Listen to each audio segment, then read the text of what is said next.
guys, welcome to another episode of Always Making. We are joined in the studio again by Acadia from 111 Threads. Thanks for joining us here. Thank you for having me. We're going to get into your story about upcycled fashion and all the stuff you're doing with that like upcycle world.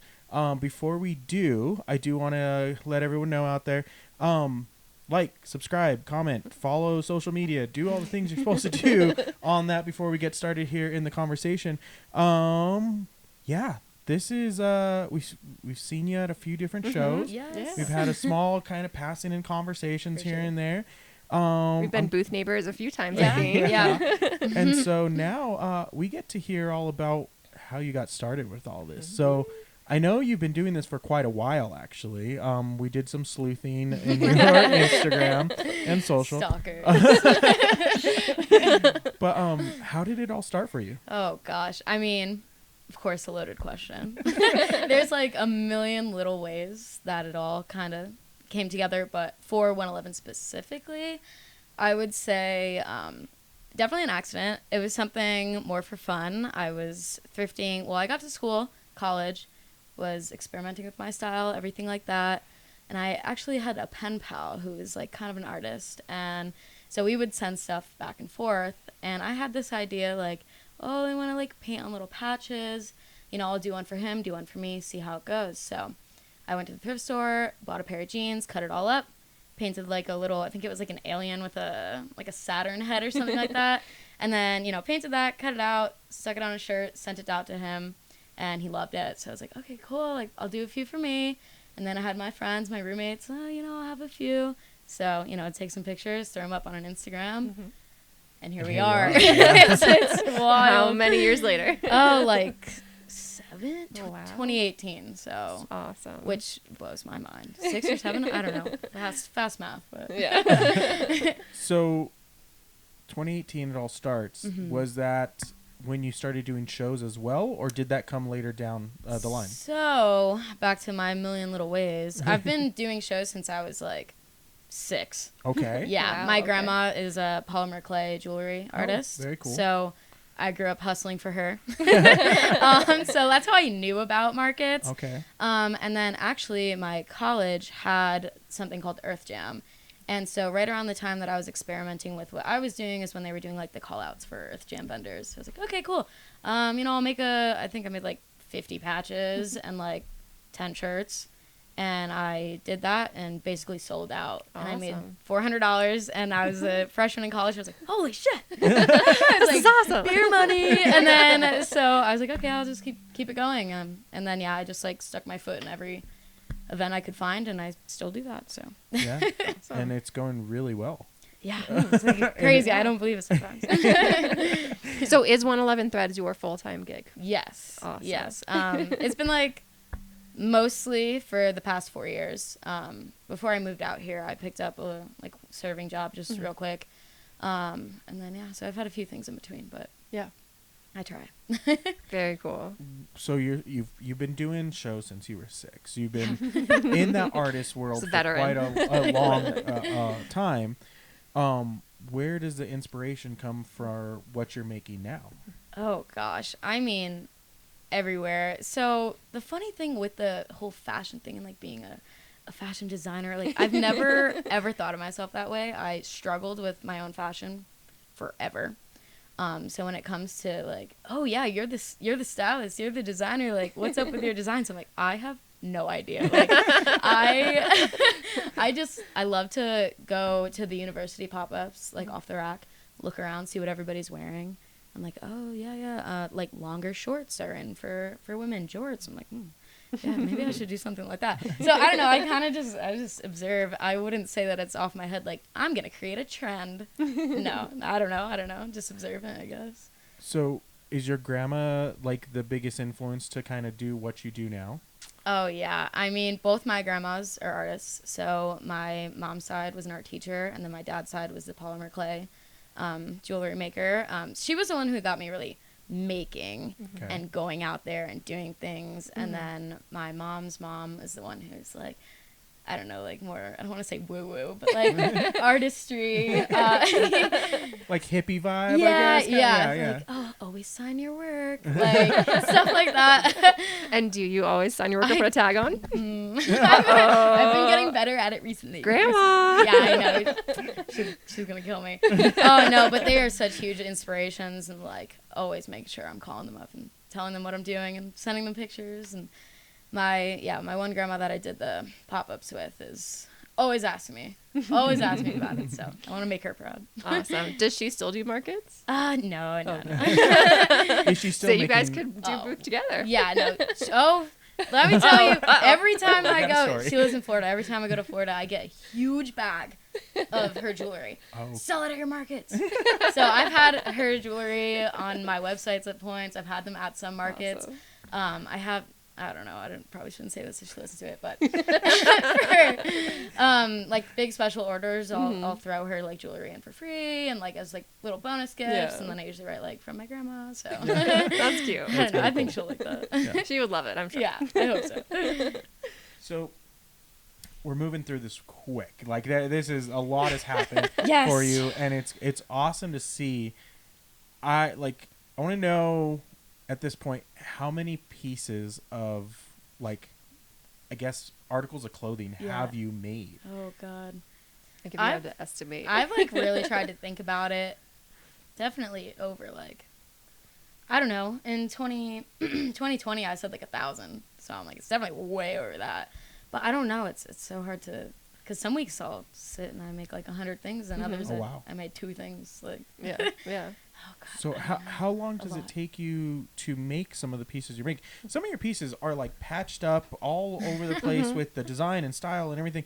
It seems In a good like, way, like- Yeah. It Of course, thank seems you. like it would take you like a long time to make some of your pieces. Now I imagine you've gotten quicker with time and through the course, motions of yeah. everything and repetition, but it's still a lot of work for some of those pieces. Yeah, it is. And I always feel like it takes me an hour, and I'll like, be like, yeah, that took me an hour. And then I look, I'm like, oh, that was 4 hours. The other day I tried to make a dress for the first time. It took me 6 hours, and it wasn't even wearable. And I was about to rip my hair out. Well, you got the first one out, so now the next one will be better. It's light work, yeah. So we say it's 2 hours maybe. No, I don't know. Definitely multiple hours for pieces. Depends what it is.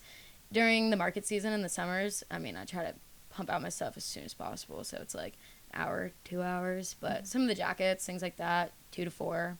Okay. Mm-hmm. Back in college, we're gonna jump around here because there's a lot of information There thrown is, really and I'm a quickly. talker. No, that's That's okay. Back in college, you said at Earth Jam. Earth Jam. Yeah. Okay, Earth Shout Jam out. was your first show. How long till you did your next show? So that was at the end of the year, and then I think I went home for the summer. Yeah, pretty soon after Mayfest in Hackettstown, which is where I'm from, Hackettstown, New Jersey. So I did Mayfest. I think that was like, I don't know, maybe a month afterwards. Okay. Yep. And then And were you 111 Threads at this point? Was that when you started? Yep. Okay. Yeah, I was always 111 Threads. At first it was spelt out 111. Now it's just 111. yeah. It's easier. Yeah. Easier. 111. Better SEO, right? Yes. And where did the name 111 Threads come from? Oh gosh. So I was like, well, I still am, but I was very into like spirituality and like numerology, lucky numbers, things like that. So at the time it was just like a number that I saw a lot. Also, like, I'm born on the 11th. I was number 1 for field hockey. Like, I was just always like 11 or 1. So kind of smash them together. Lucky number, something that Awesome. meant something to me. Yeah, Still yeah, does. totally. It still does. Yeah. It's Yeah. Still, I mean, still working out, right? Yeah. Short and sweet too. I wouldn't say it's 100% luck. There's a lot of skill behind what Yeah. you do. I know, but right? I'll let that ride. But now it seems like every weekend you're at a show, if not multiple shows during the week. I'm hustling. Yeah. I mean, that's good because that means your stuff's constantly moving and you're constantly having. Yeah. So, what is your kind of like routine for making and then doing markets for like a regular week for you? Yeah, so I always like to say that Mondays are my Sundays because Yeah. I'm still working through the weekend. So like Monday reset, and then from there it's like I'll go either get more inventory, like get my blankets, materials, things like that. I put them all out, sticky notes, like what's this gonna be? And then I try to another day cut them all out, And then from that point on, it's like, okay, so I have all my patterns cut. Now I'm just going to make everything. But, you know, it also switches up. That's like my ideal. That's what I like to aim for. But I mean, I don't know. Today, like, I didn't have anything pre-cut, and I had like 2 hours before coming here. So I was like, oh, okay, I'll make something. It just kind of like fills my time. And did you make something before? I did. I made a whole set. So in like 2 hours. I'm like, wow, that was good. Awesome. When it comes to your overall, like, for the week, is your inventory pretty much clearing out every show and then having to, like, kind of refurbish for that week and maybe just a couple pieces kind of hang back? Yeah, I feel like every Monday is panic mode. I'm like, oh shit, I sold a lot. But I'm like, that's good. Obviously, great problem. But one thing that does really get in the way is, like, online, like selling online and keeping that presence is so important. But I really struggle with it in the summer because of how much I am flipping over. If I'm making these, like, I don't know, 5 pairs of shorts, ideally I'd love to throw them up online, but like they do sell and I need those for my markets. So it's a lot to keep up with. Especially doing Saturday and Sundays is like crazy, but it's good money, so And I'll do it. strictly all upcycled stuff. That, like, even from when you started, it seems like everything was pretty much thrifted, found stuff kind of things in that sense. So everything now still is all upcycled and kind of keeping stuff from landfills, right? Yep, absolutely. I mean, my spiel is like, if you've ever seen my booth, which I know you guys have, but, you know, if you walk in, the stuff on the racks, everything on the racks is made by me, upcycled, you know, sourced from local stuff. And then I do have 2 little, like, $5, $10 bins, which is, like, cool thrifted finds that I find just along the way. Not everything that, you know, thrift needs to be made into something else. Some things just need new homes. So that kind of helps with, you know, just making a little more quick money. Just to help. Just to Totally. help. Because, you know, I can't stock the entire booth, like, all 4 walls with my stuff. But I try to. About how many pieces do you usually take per, like, show? You know, I was thinking this the other day. I was like, I need to count my hangers. I'd say I usually have about maybe like 20 to 25 tank tops, 10 pairs of jeans. I like to have no less than 10 pairs of shorts, 4 jackets. So I'm like, that's kind of how I operate. I'm like, I don't know mass, but I know what I need. Your Right. set, Of each. So do you basically just fill up your hangers, go, I'm good for the weekend? And Yes. okay. Yes. That's Yeah, absolutely. I'm like, oh, nice. Last hanger. Hang it up. I'm good. Let's go out, guys. Yeah. That's how I operate for sure. Well, it sounds like you have a good system in place for yourself. I mean, it works for you. Works. It works. Are all of your designs original, or do you use any, like, patterns from other designers? So I'd say it's a pretty good mix. I mean, there's been very few times that I've actually gone out and, like, bought a pattern from, like, Etsy or, like, Joann's. I actually don't know how to do, like, the paper patterns from Joann's. Mind-boggling. That shit's insane. I mean, they're called the big 4, but, like, the McCalls and, like, those patterns are difficult. I'm like, they excuse are. me, I look at this and it's gibberish, so no thank you. I bought a few off of Etsy. Sometimes I do, like, trace my own clothes, and then, you know, I make my own adjustments. So it's like, oh, like, this halter, but, like, you know, longer and side ties. So I just kind of, like, make do with what I have. When I wanted to, like, make the dress, I went out to Savers, bought a dress that was, like, kind of what I wanted, and then, you know, I just adjusted from there. So Awesome. where did you learn all of this? YouTube University. Self-taught. I mean, shit. That's why it's so crazy. Like, what's going on? How am I here? Where? So school. When you talk about where you all this started. What were you studying in school? Environmental science. Okay. Yeah. And so you're using that pretty regularly with fashion, right? I like to think so. Like, yeah, I use my major. So, what was the I guess catalyst that basically said, I'm just gonna start making clothes? Because you had your pen pal start drawing patches, but patches to clothes is a big leap. So what was that like? Go from there. Yeah. So I mean, I made those like few original pieces. I did Earth Jam, and at that point, everything had been hand sewn. I think it was either Christmas or my birthday. I can't remember, but my parents had got me like a secondhand sewing machine. And then, so I was like, okay, cool. I don't have to hand sew these stupid ass patches out here anymore. And then it quickly became like, I think that day that I got my sewing machine, I had cut up this jacket, like a jean jacket, and replaced it all with like this like spiderweb paneling, and it was shit. But I wish I still had it, dude. I wish I still had it just to like look at it and know. But I mean, very quickly I was like, okay, this is cool, and like I want to make this stuff. And then COVID was pretty shortly after that, and I had the time, so. And then YouTube just was kind of that teacher that Yeah, got absolutely. you those steps you needed. Mm-hmm. With the sewing machines and how much you sew and how many sewing machines have you blown through? Yeah, how many you got now? God. I don't know. I think maybe I'm like 6 or 7 right now. Yeah. Which honestly isn't too bad because I have a friend from home who does similar stuff, and he has a graveyard. Oh dear. And we always laugh. But I've also gotten my machines like repaired a few times. Okay, So it's like yeah. I try, but sometimes it's They're just they're Yeah. done. When they're done, Shot. they're done kind Yeah, of thing. yeah. And especially like if you're buying secondhand sewing machines and you can't get replacement parts for them, it's kind of like Yeah. obsolete at that point. I definitely have like a favorite machine, and like I just have bought that one like 4 or 5 times over, and I do keep some, so I have the parts. Yeah. But I've fixed a few by myself. I Is tried. is the machine? Are you buying secondhand machines? Or are you buying? At first I was. Now I'm like I'm at the level where I just You like buy it. need Okay. trust fee. Yeah. So, Okay. So and then it's like okay, that one broke. Yep. Keep the parts spare. Yeah. Keep them and everything. One thing else. I do on the side though is while I'm thrifting, if I do see a sewing machine, I buy it, I fix it, I sell it. Oh, okay. So- Okay, awesome. So even getting So into I know that how to whole- I know how to work on them, which is cool. Very cool. Yeah, that's Yeah. very cool to know that you can kind of tune them up and everything. Mm-hmm. Hey, how much you charge to tune up sewing machines? We got a couple sewing machines. Oh yeah. Well. Or send me the link to the YouTube video. yeah, To learn. yeah. Gotta see what's wrong with them. So, did you have a I was just gonna say, what's the sewing machine that's your favorite?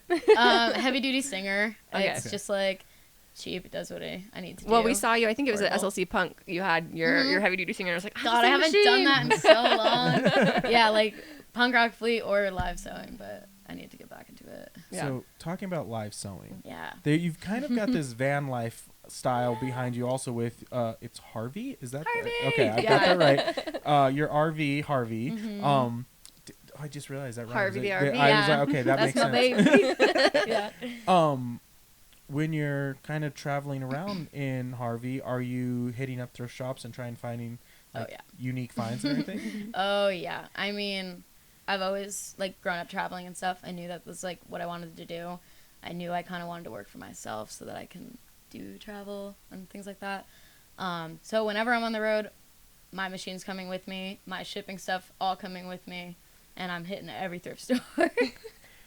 What was the idea to sew in the middle of a field with the mountainscape behind you? This is badass. I mean, yeah, I get it, but I mean, was it? Honestly, I don't know. I've done a little bit of that in like other places before. And when I took that trip to the Tetons, I was like, I know that I want to do some like really cool content.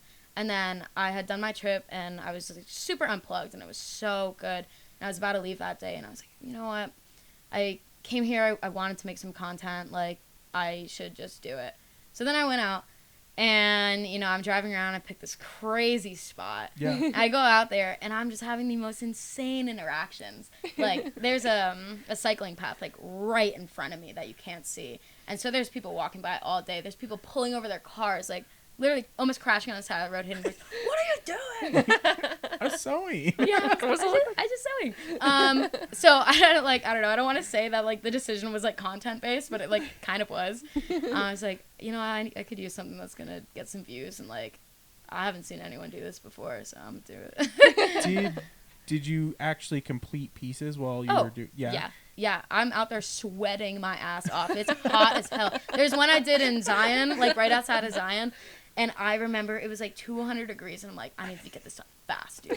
Fast. Because I want to finish the whole piece. Like, because I'm not someone who can like start it and then just like leave. Like, no, gotta get it done. Gotta get it done. Yep. And do those pieces, like your fans and followers and everything, are they like after those pieces trying to get them like first? Oh man, sometimes it depends how viral the video goes. That's when you hike up the price. You're like, there's a desire for it, and I worked my ass off for that one. So geez, yeah, I know. Sometimes it is, and sometimes it's not. I mean, it depends on the piece, for sure. You travel a lot. You find cool pieces. You make them into even cooler pieces. What was the piece like of article of clothing that you found that like you're like, oh, I'm gonna make something cool with it, and it just is like that kind of standalone piece for you? Recently, I thrifted this huge like fleece astrology blanket, and I was holding on to it for so long. So I was like, God damn, like it's really, really cool. Like, it honestly doesn't even need much. And I like turned it into this cool like full zip jacket, but like short sleeves because it's the summer and it's a fleece jacket. And I was like, but I want to make it now. And I remember like finishing that and like hanging it up and being like, God damn, like, this thing is cool. And you know, I had that like front display at a bunch of my booths like this summer, and it really like brought people in. So it's just like, I don't know, that was like a really cool piece for me that I enjoyed. If that answers the question. So, no, 100% does. So Christy has this problem when she makes her stuff. She doesn't want to necessarily get rid of it. I do, but I don't. But it's like, I feel like every time I make something, I'm like, oh, that's my new favorite. Yeah, and then I'm like, no, put it on the hanger and put it on the rack. Put a price tag on it. Yeah. So, and I also have a blacksmith friend who like loves a knife that he makes and then like wants it, carries it around, and then ends up selling it and doesn't have his own. Do you have pieces? So, like, do you have pieces that you've kept, or are all the pieces have been sold that you make?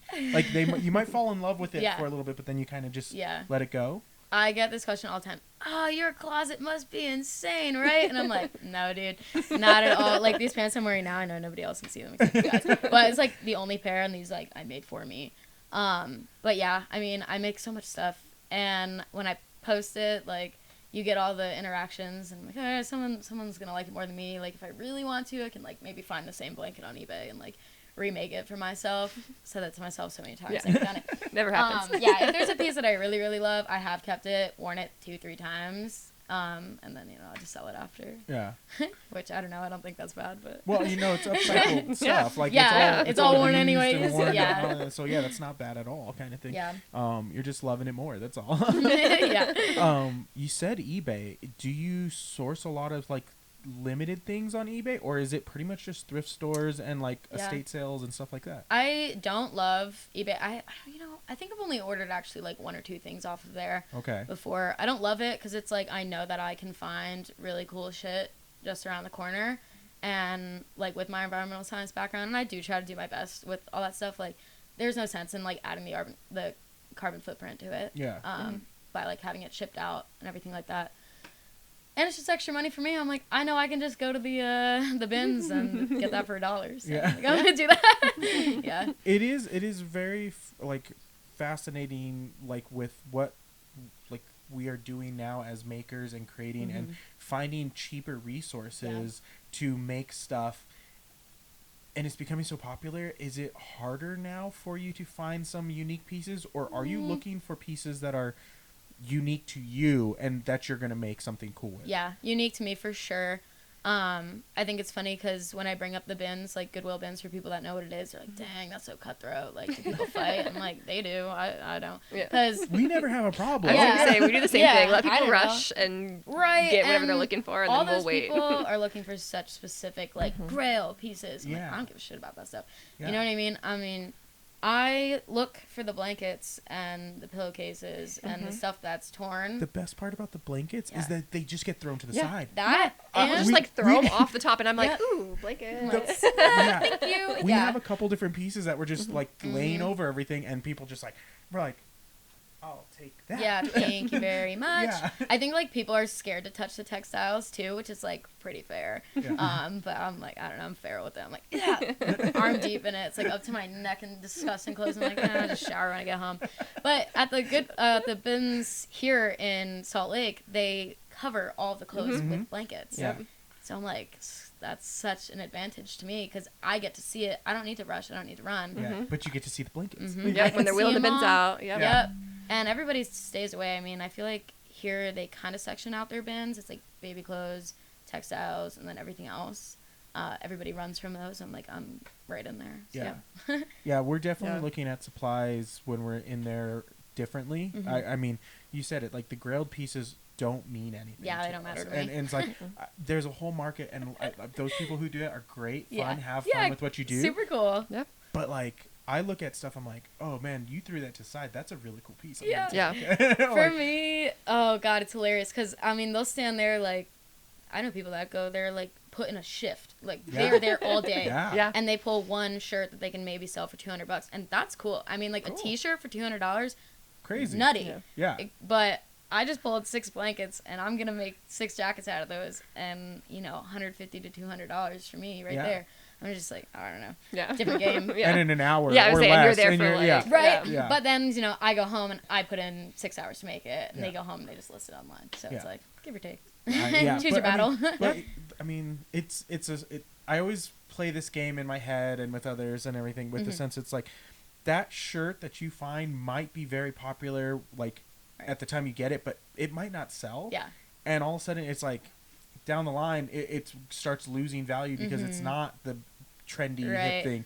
Where like at least with what the stuff you're making, you're putting your time and effort into it, and in the end, the people appreciate that original piece so much more than something of a rare find. Kind of thing. Because in all fairness, your stuff is a rare find as well. Yeah, because super unique. It's one of one. In most cases. Like, you're not really able to find a lot of this repeat stuff and make it over and over and over again. So the person who's buying it has that cool unique piece that they're walking around and I'm like, yeah, I got it from 111 Threads. You can't have it. It's the only one. The only one. Yeah. I love that. How, like, let's talk about the interactions with people. Like, what are people's, like, initial interaction or initial, like, thoughts when they walk into your booth and see the crazy? There's been so many times I've thought, I'm like, I need to mic up this booth. Goddamn. Like, the shit I hear, like, so good. And also, so I'm just appalled sometimes. I think my favorite one though is, since like thrifting and like reselling is super big right now and super in, I think a lot of people will just like walk by my booth at first, be like, damn, you thrifted all this shit? I'm like, do you think I could thrift this? I'm like, I mean, I guess I did, but I'm like, no, all handmade. And they're, whoa, you know? So I get that reaction a lot. Like, people just see clothes and kind of write it off as thrifted. But then, the second most asked question is, like, how long does this stuff take you? I'm like, a while. But yeah, I mean, overall, it's, like, mostly love. And just, like, a lot of, I want to learn how to sew. Like, I've been thinking about doing this. And then you get the people that try to take pictures. And I'm like, stop. No. They're like, yeah, I've been wanting to do this. Click. And I'm like, oh, no. But I'm like, yeah, go for it. Like, you got it. I don't know. Where we go from here is where's the big picture for 111 Threads? Like, scratching my head. Yeah. Do you have any ideas of what you want the future to be for 111 Threads? I bounce it around a lot. I mean, recently, especially since moving here, which I've only been here for about a year and a half, I've looked into like retail spots and kind of thinking of that, but I did take some business classes and my business professors would kill me if I went the retail route, because they're like, that's the death of a business. I'm like, I don't think so. But so I don't know, thought about that. It depends on the business. Yeah. And I mean, professors sometimes get it right. Some professors, I love my professors. Like, shout out. In the reality of like real world experience and everything, teaching from a book isn't always the same thing as learning from the streets. Yeah. And like I can't tell people like the way markets change every single time. Yeah. And how shows are different, clientele, and sometimes like having a retail spot that you can create an experience that people go to. That's it. The experience. That's what I want. I think we're done with like the Walmarts and Targets and just going in and getting the cookie cutter stuff. And like we want to go in and like maybe sit and have a coffee while looking at cool art, or like listen to cool music while looking at some handmade stuff. Absolutely. Or hey, maybe teach a sewing class in the That's like what I want. thing. So it's a destination more than it is like just a chore to go do. And so I mean, sometimes they got it right, sometimes they don't. Like, and that's, I think, really cool. Yeah, I really think about it a lot. I've gone back and forth in it because, like, something with me, obviously, is I do love to travel. So, like, to get retail space is I have to be ready to be here. Yeah. So I put that back and forth. But for me, like, the appeal with the retail space is not only will I have, like, a bigger studio to do what I do, I also do, like, alterations and repairs. So, like, that can be another element of the business. But I want to create that, like, community space. I have friends that own shops and, you know, they have their own markets, things like that. Or, like, we all know so many artists, so it would be easy to, you know, have little booths for them and open up that opportunity for them to sell somewhere. Like, I do just want to create that community space. Like, I envision having, like, bands playing and things like that, just, like, contests. And I don't know, like, fun stuff. I just want, like, a place people know about. It's fun, and it's cool. I don't know. That's the vision. Yeah. It's again, it goes back to the experience. Yeah. Like, if you want to continue going back and supporting artists and things, and you're having a good time, you're feeling welcomed, community, that's one of the things we really talk about here as a lot. That's huge, because even in a big town, having that small little group of people that you can go to pretty regularly and enjoy. I mean, one of the best parts about why we do markets is because the people. Yes. Like it was, you Such walk by Sunday at the show and you're like, hey, how's it going? Yeah. And like, I'm saying hi to everybody. And I'm like, that's, then we kind of did our rounds, said hi to the people we knew, and then hung out. And it's like, what was it, 2 nights ago, you're getting a text while you're getting Juniper down. Oh, yeah. It's like, hey, I found this source for, like, fabric and everything. It's like, I'll call you. Well, call me tomorrow. Yeah. Like, I'm putting the baby down. I'm putting the baby to sleep. I'll talk to you tomorrow. Okay, thanks. But, like, those kind of things are like, hey, finding your people and enjoying what you're doing. And then it's like, shit, man, that's so cool to have that. Your, I guess, network of people now that you kind of know, like, what it kind of, I guess, do you do collaborations with people now? Do you kind of, like, explore the ideas of others, like how you could maybe make stuff with them or teach them to make stuff? Is that a thing you're doing? So collaborations have always kind of been a little difficult for me. I feel like I don't really even like doing customs. Yeah. I like to make what I like to make on whatever I want to make. Yeah, I don't know. That's fair. Yeah, I have, like, a weird block with it sometimes. I mean, I have done them, but also I kind of find it hard to incorporate, like, what other people do with my stuff. But I'm always down to, like, promote my friends and, you know, my neighbors and everything. I always try to, like, oh, you know, let me grab this from you and then let me take a picture with it. I don't know. Yeah, collaborations and stuff, I don't know. It's something I should do more in the future for sure. I think I just get overwhelmed with them sometimes. That's understandable. Yeah, no, that's fair. Totally. You're allowed to, like, work on what you want to work on. Yeah. It's not for everybody. Yeah, I think the logistics of it gets kind of hard sometimes because I'm like, okay, we make this piece and, like, what do we do with it now? Usually I'm like, okay, we should just, like, give it away and stuff. But also, you know, I've had so many people ask, or, like, I've also, like, suggested to people, and then it's, like, hard, you know, time. You don't never get around to it, right? Yeah. With what you're doing at markets, like, it's increased quite rapidly for you and doing quite a bit. What are some of the things that have changed for you from your, like, earlier markets to where you're at now? Prices.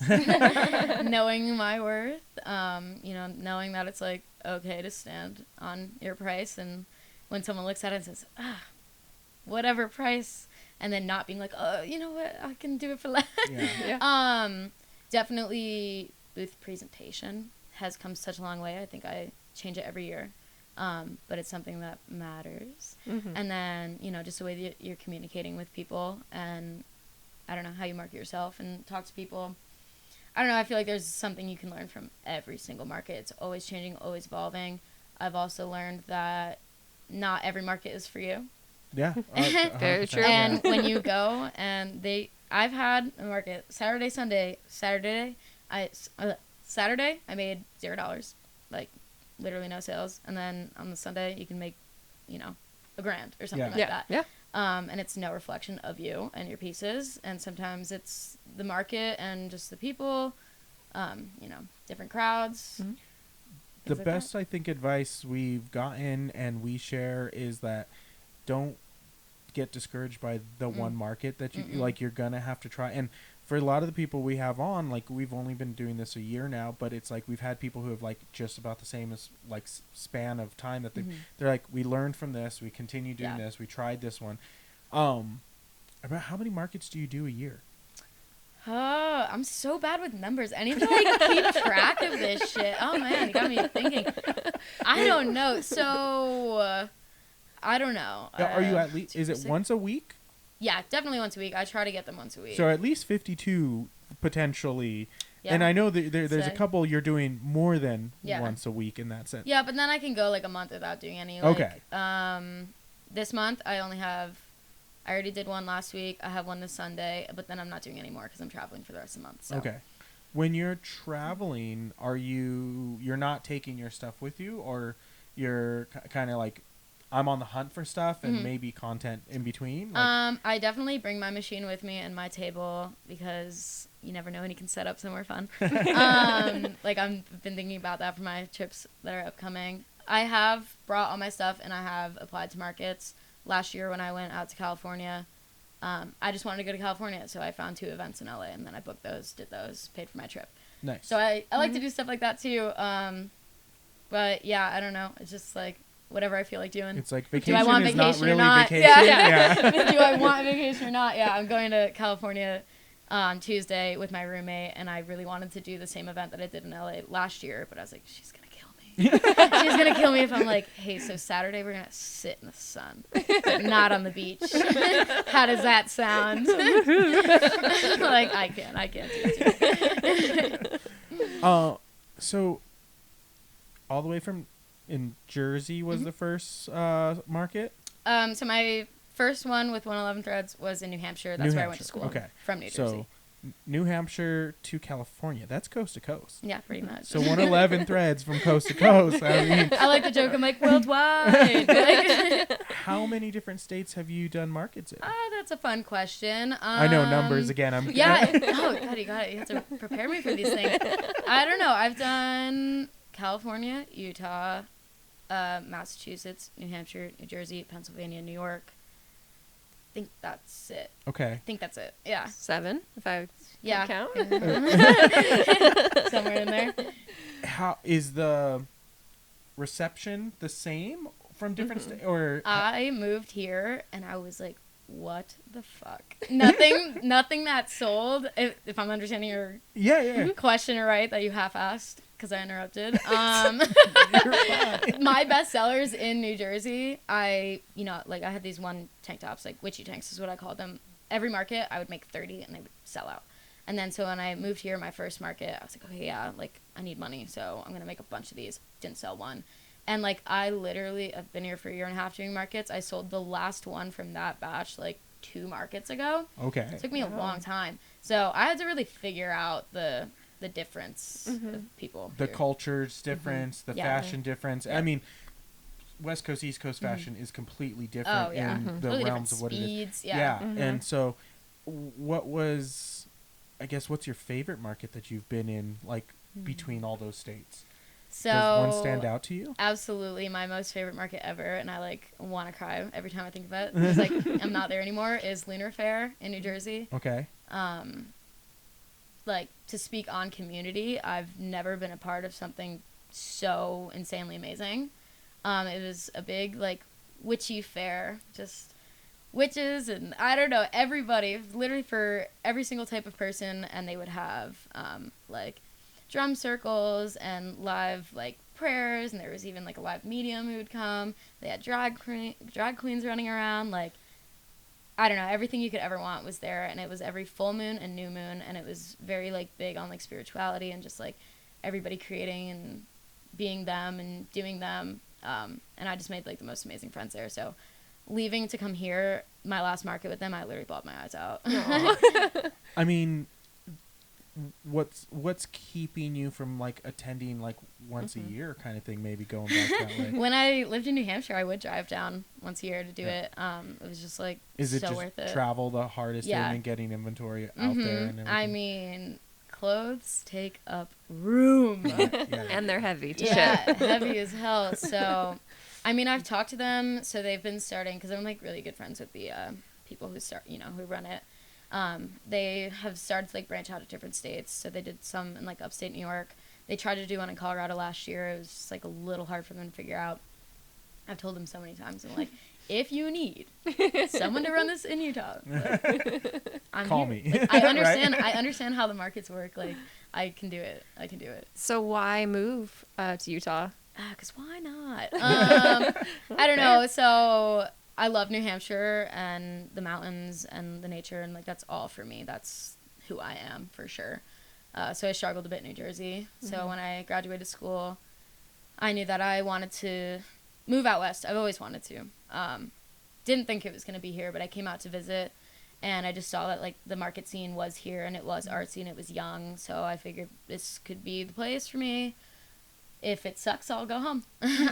But it's good, and I like it. So awesome. So I don't think we've had many people on that have had multiple state experience in markets. So the question that's going through my head is, you seem to have found a community back in Jersey, but the initial overall market scene, was it as big as it is here? At least to us, this feels very big here. Yeah, it is. And so there is that same kind of like cult craft and maker and kind of community out there as well. Oh yeah. It was interesting because in New Jersey, it's like you're close to New York. So I mean, I've done pop-ups like in New York City, and I just felt like a fish out of water there. But then the ones that I've done in New Jersey, there was a lot of markets there, but there was a lot less than here. So then when I came here, it was, there's tons of markets, but it was really hard to like find the ones that stuck for me. It was like seems like oversaturated. There's like every weekend there's 10 different markets that you can go to, and that makes it kind of hard. But yeah, I don't know. I'd say like I had an easier way finding like a community back in New Jersey, just because like there was only a few that I went to, and then here it's like very spread out. I'm still meeting tons of people, finding the right markets. But this year, I think this summer I had a way better grasp on it. And a year and a half now doing the markets here.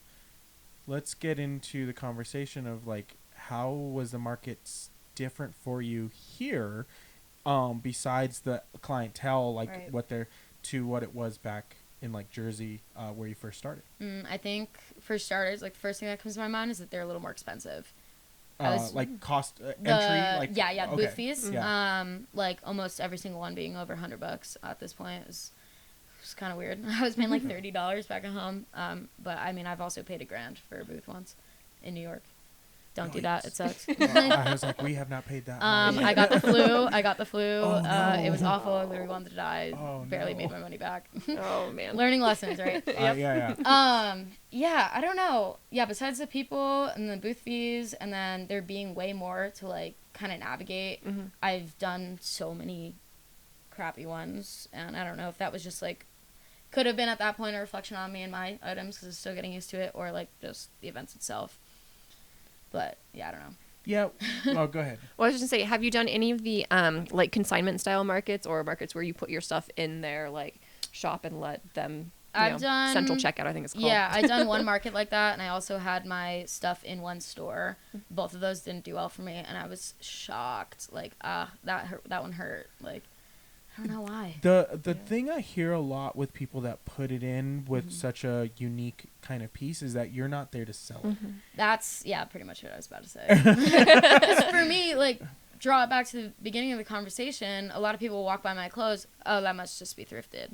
Until I sit there and say, hey, no, like, I made this shit, so I guess I could put a bigger sign. But, but it is also, we've had some people on where they've done stuff, and it's if the clientele that's going into those places aren't getting the personality and what's behind and the heart that's behind what you make, it's a hard sell that they don't know, kind of thing. Like the only time people are going to know is like if they follow you on social and they're like, oh, they're at the store, I'm going to go pick up this piece, kind of thing. So that's a tough one sometimes, especially for stuff as unique as yours.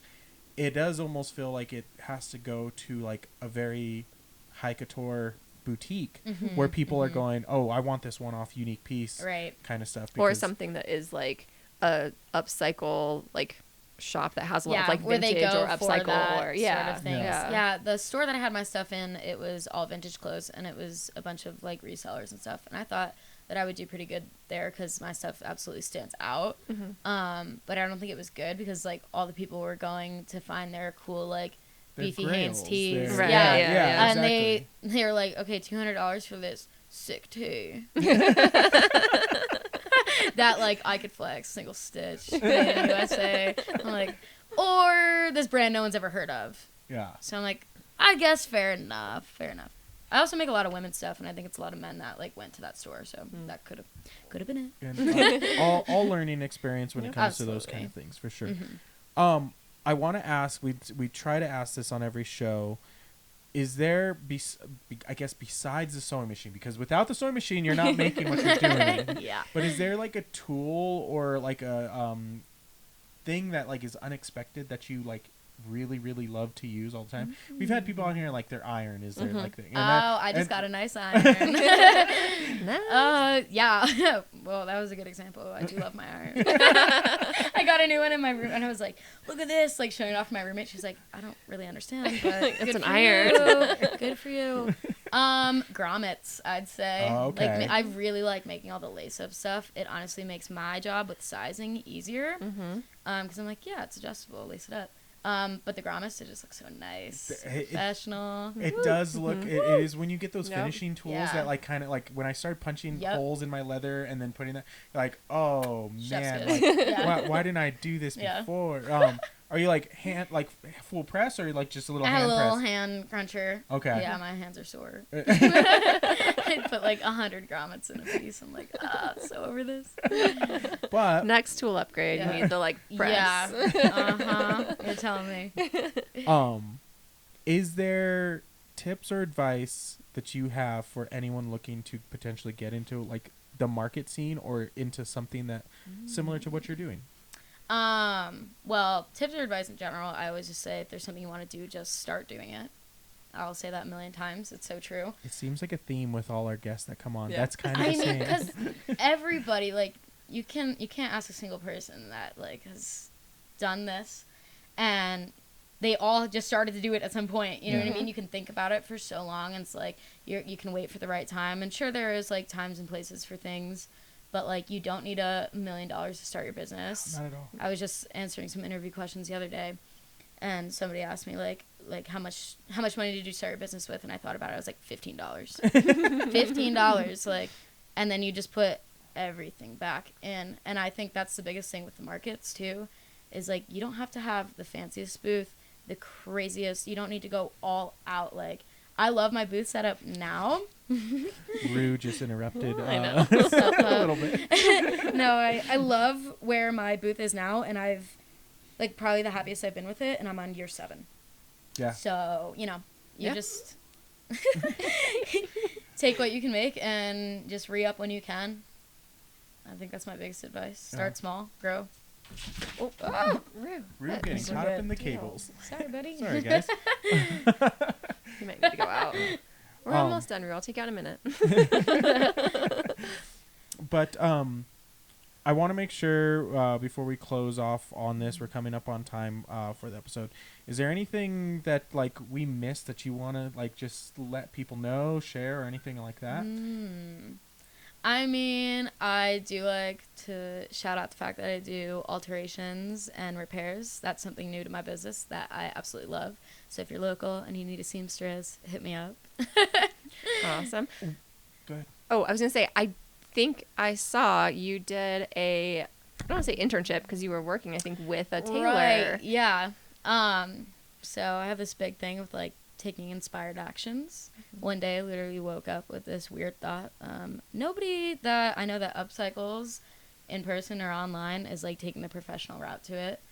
And I thought it'd be kind of interesting. So this random thought I had one morning. I walked into a shop one day.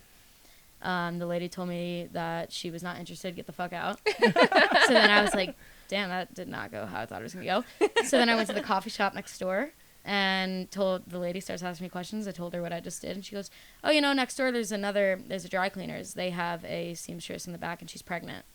So she needs help. So I walked over there, had a job. I worked there through the winter, which was helpful, gets you through the hard months because I don't do winter markets.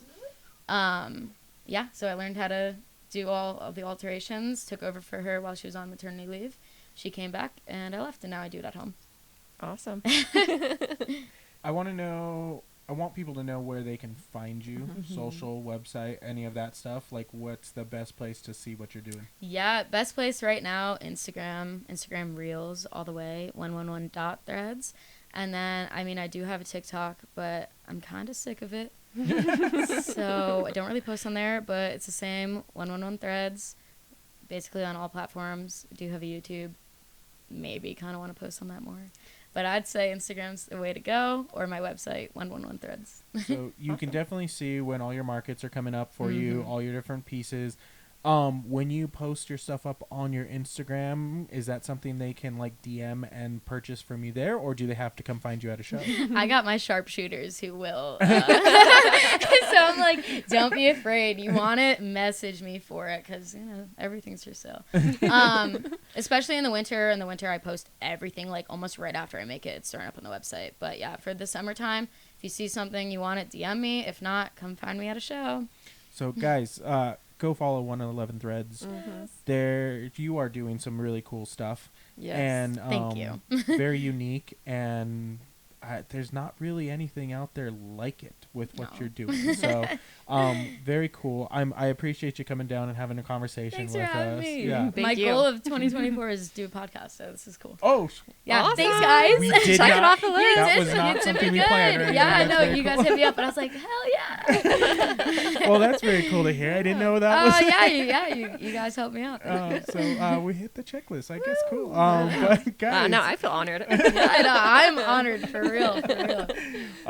Again, thank you for being here and sharing everything with us. It's been great. Guys, like, comment, subscribe. Go support local artists. Do it all. Check out 111 Threads on Instagram. She's making some really cool pieces. If you are in the local Utah area, check out the shows. In person, it's a completely different. Yeah. Oh, it's like, so it's fun. so cool. So, guys, yeah, that's going to wrap it up here for the show. Again, thanks for being with us. And, Thanks for having me. yeah. Subscribe and rate. We'll see you guys on the next one. Bye. Thanks for watching. Bye.